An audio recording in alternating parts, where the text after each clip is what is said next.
जो भारत माता को डायन बोलते हो ऐसे लोगों को ये लोग आगे बढ़ाते हैं, कह रहे हैं तो ये बात सही है।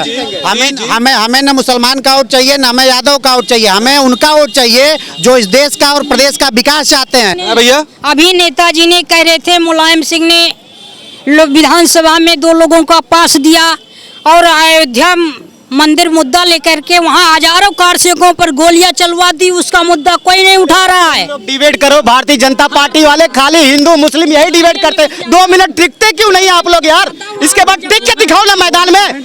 और सुनिए, गरीब मजदूर पैसा के अपने गर्लफ्रेंड को ले जाके अमेरिका के डायमंड दे रहे हैं, क्यों नहीं दे? अपने मोदी जी को, अपने वाइफ को एक ले जाके बेचारे के निकलेस, पीतल के निकलेस ना दिए, जो आज तक बेचारी तरसती है।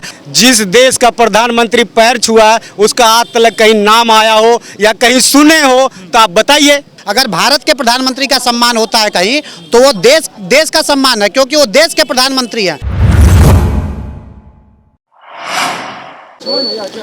2024 लोकसभा चुनाव में इस बार जनता किन मुद्दों पर वोट डालने जा रही है, वर्तमान सरकार से जनता कितना प्रसन्न है, यही जानने आज हम लोगों के बीच में आए हैं।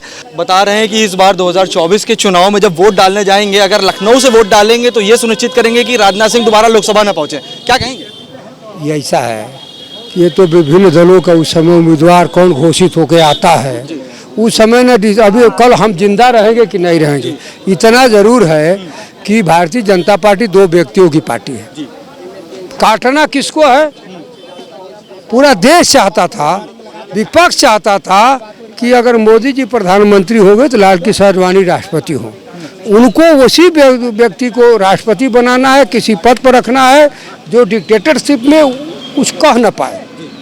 मोदी जी जो इमरजेंसी लगी थी जिसमें हम लोग 19 महीना बंद रहे, उससे बड़ी अघोषित इमरजेंसी है। आपातकाल की घड़ियालू आंसू बहाते हैं हर साल, और आंदोलन शुरू हुआ आपातकाल के पहले गुजरात में 74 में विद्यार्थियों के फीस के सवाल को लेकर के, चिमन भाई पटेल की सरकार के लेकर जनपक्ष बना, वहीं से आंदोलन पूरे हिंदुस्तान में गया। लेकिन थोड़ी हिम्मत हो तो दिखाइए।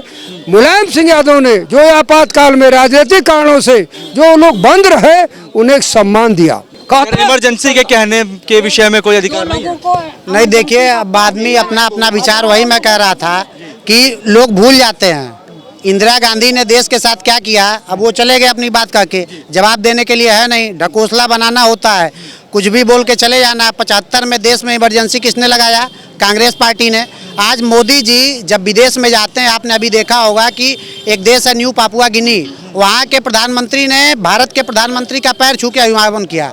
क्या ये देश का सम्मान नहीं बढ़ रहा है? अमेरिका में एक हॉलीवुड की बहुत मशहूर गायिका थी, उन्होंने जो है प्रधानमंत्री जी के पैर पखारे। क्या वो छोटी बात है? वो उससे देश का सम्मान नहीं बढ़ रहा है? अगर भारत के प्रधानमंत्री का सम्मान होता है कहीं तो वो देश का सम्मान है, क्योंकि वो देश के प्रधानमंत्री हैं। वो भारतीय जनता पार्टी या किसी पार्टी के प्रधानमंत्री नहीं, पूरे 130 करोड़ देशवासियों के प्रधानमंत्री हैं। इसलिए सभी देशवासियों के लिए गर्व की बात होनी चाहिए कि दूसरे देश के जो नेता है वो प्रधानमंत्री का आप भी सर चैनल चला रहे हैं। जिस देश का प्रधानमंत्री पैर छुआ उसका आज तक कहीं नाम आया हो या कहीं सुने हो तो आप बताइए। कभी कहीं भाई, अब मैंने तो बता दिया ना, मैंने तो कहीं सुना है तो बताइए ना। इतना लोग कोई जनता बता दिए जो देश के प्रधानमंत्री का पैर छुआ, अगर कोई जानता उसके बारे में तो बताइए। और सुनिए, अब बाइडन एक पत्रकार का इंटरव्यू लिया तो वहाँ मोदी जी कुछ नहीं बोल पाए, तो वहाँ देश का नाम नीचे नहीं गिरा सर? बताइए। अभी सर भाई कह रहे थे मान सम्मान, वही देश के गोल्ड मेडल पूरे हमारे लड़के भी जीत के आई हैं, तो उसका देश का नाम रोशन नहीं नीचे हो रहा। आज वो अमेरिका वाले खुद इंटरव्यू में बोले जो आप देश के गोल्ड मेडल जीतने वाले उस लड़की को भ्रष्टाचार के जो उसके साथ अत्याचार किया उसको आप जेल नहीं भेजे, तो क्या वो मान सम्मान नहीं गिरा सर? नहीं गिरा सर। और सुनिए, गरीब मजदूर पैसा के अपने गर्लफ्रेंड को ले जाके अमेरिका के डायमंड दे रहे हैं, क्यों नहीं दे? अपने मोदी जी को, अपने वाइफ को एक ले जाके बेचारे के निकलेस, पीतल के निकलेस ना दिए, जो आज तक बेचारी तरसती है। और हम अमित शाह को भी कहते हैं, मानवर जी, ऐसा लक्ष्मण तुम्हें मर जाना चाहिए, धिक्कार होना चाहिए जो अपने भाभी को नहीं मिला सकते हैं। भैया, अभी नेताजी ने कह रहे थे, मुलायम सिंह ने विधानसभा में 2 लोगों का पास दिया और अयोध्या मंदिर मुद्दा लेकर के वहाँ हजारों कारसेवकों पर गोलियां चलवा दी, उसका मुद्दा कोई नहीं उठा रहा है। डिबेट करो, भारतीय जनता पार्टी वाले खाली हिंदू मुस्लिम यही डिबेट करते हैं। 2 मिनट टिकते क्यों नहीं आप लोग यार? इसके बाद टिक के दिखाओ ना मैदान में, न बेरोजगारी बात, एक सेकंड न किसी में बात। जिन लोगों की पूरी राजनीति सुन लीजिए, अरे भाजपा वाले सिर्फ हिंदू मुस्लिम पे डिबेट करते हैं। वही मैं कह रहा हूँ ना कि जिनकी भाई, अरे ठीक, जिनकी पूरी राजनीति मुस्लिम तुष्टीकरण पे टिकी हुई है। अरे भाई सुन तो लो, अपनी बात सुन लो यार।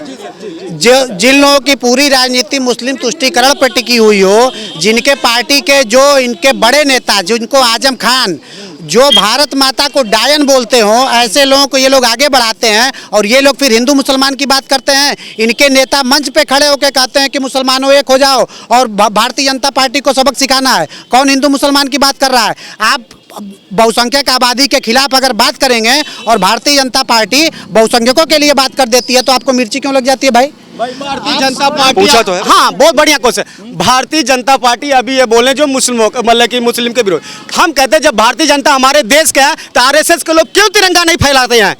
क्यों तिरंगा नहीं फहराते हैं? आप जाते नहीं हैं? क्यों नहीं? कहाँ देखे? एक भी इंटरव्यू दिखा दीजिए भारतीय जनता पार्टी अगर तिरंगा क्यों नहीं फहराते? वो भगवा कलर फहरा, भगवा कलर अपना का। अगर वही मुसलमान भाई हरा तिरंगा फहरा दे कहेंगे वो देशद्रोही है। असल में इनको अखिलेश यादव की तरीके से सपना आता है। जैसे अखिलेश यादव जी को पिछली बार सपना आया था कि वो मुख्यमंत्री बन गए हैं, भगवान श्री कृष्ण ने दर्शन दिया था उनको सपने में, वैसे इन लोगों को भी सपना आता है। ये लोग हवा में बात करते हैं, जमीन पे इनकी जमीन खिसकती जा रही है। जिलों से इनका संगठन खत्म होता जा रहा है। ये आपस में अपने संगठन को नहीं बचा पा रहे हैं और ये कह रहे हैं कि भारतीय जनता पार्टी को टक्कर देंगे। मैं कह रहा हूं कि ये अगर मतलब 2 डिजिट में लोकसभा के चुनाव में अगर ये 10 सीट भी जीत जाएं तो ये समझ लें कि बहुत बड़ी ये लोग सफलता बता रहे हैं भैया। डिजिट ये सही डिजिट बताए, ये जो अपनी डिजिट के खुद ही बताए 10 सीट हम जीतने वाले हैं। अभी एक भारतीय जनता पार्टी कहती है हमें न मुस्लिम को वोट चाहिए न यादव को वोट चाहिए। अभी एक भारतीय जनता पार्टी का प्रवक्ता थे 1-2 दिन के इंटरव्यू में कह रहे हैं न मुझे मुसलमान को वोट चाहिए न यादव लोग को वोट चाहिए। ये अपना डिजिट खुद स्वयं बता रहा है कि हम 10 सीट से ज्यादा नहीं जीतेंगे। बात कर रहे हैं तो ये बात सही है। हमें न मुसलमान का वोट चाहिए न हमें यादव का वोट चाहिए, हमें उनका वोट चाहिए जो इस देश का और प्रदेश का विकास चाहते हैं। उस बार भी रिकॉर्ड तोड़ने की बात कर रहे हैं। लास्ट है भारतीय जनता पार्टी इस बार प्रधानमंत्री बनारस से लड़के देख लेना, दूध के दूध पानी का पानी हो जाएगा उनका। इसका बदलना मत सीट। अगर भारतीय जनता पार्टी का मर्द है तो बनारस के सीट मत बदलना। जैसे राजनाथ गाजियाबाद से भाग के यहाँ लखनऊ आ गए, वहाँ जीत नहीं पाते राजनाथ सिंह गाजियाबाद। बनारस से मोदी जी ही लड़ेंगे और 5 लाख वोटों से जीतेंगे। आप कह लो तो नोट करके लिख दें, साइन कर दें यहीं पे। भाई ये कह रहे हैं साइन कर देंगे, 5 लाख वोट। सीट नहीं चेंज करना मोदी जी को, मोदी जी को सीट नहीं इस बार चेंज करना। इस बार बनारस की जनता इनको बता देगी, इस बार जनता बता दी। काशी को ये लोग कहते हैं काशी को वहाँ के लोग सर वहाँ के लोग जितने बेरोजगार दुकान वाले हैं सारे बेचारे सब रो रहे हैं। जितने वो ठाकुर पंडित जी लोग जो भारतीय जनता पार्टी के कार्यकर्ता लोग हैं वही पैसे कमा रहे हैं। और तुमने तमाम सारे लोगों से बात की, लोगों की मिली जुली राय हमें देखने को मिली। कुछ लोगों का कहना है कि केंद्र सरकार की जो नीतियां हैं वो धरातल पे उतरी हैं लेकिन उनका लाभ आम लोगों को नहीं मिला है। वहीं कुछ लोगों का कहना है कि वो परिवर्तन चाह रहे हैं, प्रधानमंत्री नरेंद्र मोदी अच्छा काम कर रहे हैं लेकिन कोई और विकल्प अब वो तलाश रहे हैं। विवेक के साथ उमंग पांडे, टीवी, लखनऊ।